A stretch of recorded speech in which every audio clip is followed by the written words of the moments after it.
Assalamualaikum warahmatullahi wabarakatuh. Perkenalkan, nama saya Nurul Masruroh, NIM E2019-2004.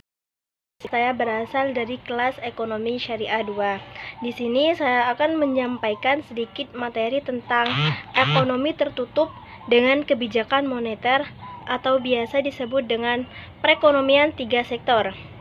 Poin yang pertama, definisi ekonomi 3 sektor. Apa sih ekonomi 3 sektor? Ekonomi 3 sektor adalah perekonomian yang meliputi kegiatan dalam perusahaan, rumah tangga, dan pemerintah. Selanjutnya tentang adanya campur tangan pemerintah menimbulkan dua perubahan penting. Perubahan apa itu? Yang pertama, pungutan pajak yang dilakukan oleh pemerintah T menambah pengeluaran agregat atau biasa disebut AE pada industri dan rumah tangga. Selanjutnya, pajak memungkinkan pemerintah melakukan pembelanjaan dan ini akan menaikkan pembelanjaan agregat. Untuk poin yang ketiga, tentang aliran baru dalam sirkulasi aliran pendapatan.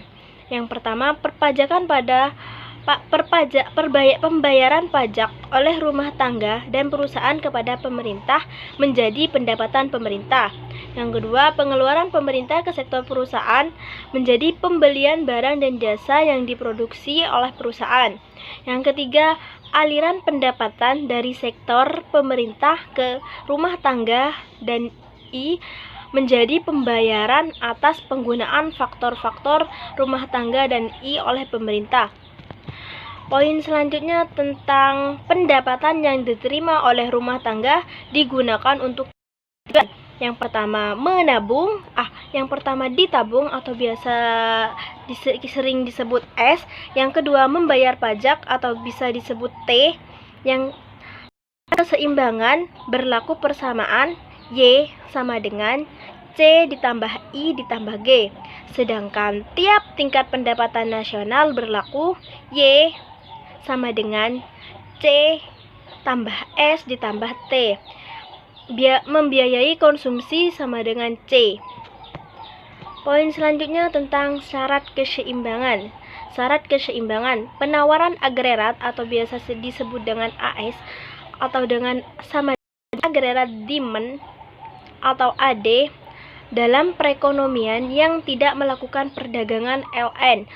AS sama dengan Y, sehingga pada keseimbangan pendapatan nasional berlaku persamaan. C ditambah I ditambah G sama dengan C ditambah S ditambah T. Apabila C pada tiap rumus dikurangkan, maka berlaku I ditambah G sama dengan S ditambah T. I ditambah G adalah suntikan, sedangkan S dan T adalah bocoran. Poin selanjutnya tentang pajak langsung dan pajak tidak langsung. Apa sih pajak langsung?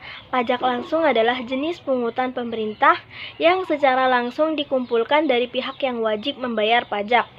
Sedangkan pajak tidak langsung adalah pajak yang bebannya dapat dipindahkan kepada orang lain. Poin selanjutnya tentang bentuk-bentuk pendapatan. Yang pertama adalah pajak regresif. Pajak regresif adalah pajak turun ketika pendapatan naik. Yang kedua, pajak proporsional adalah pajak tetap untuk berapapun tingkat pendapatan. Yang ketiga adalah pajak progresif adalah pajak naik ketika pendapatan naik. Selanjutnya tentang efek pajak terhadap konsumsi dan tabungan. Pajak akan menurunkan YD atau pendapatan disposable sejumlah T, sehingga YD sama dengan Y min T. Karena YD turun, konsumsi C dan tabungan S juga turun. Itu saja yang dapat saya sampaikan. Wabillahi taufiq wal hidayah. Assalamualaikum warahmatullahi wabarakatuh.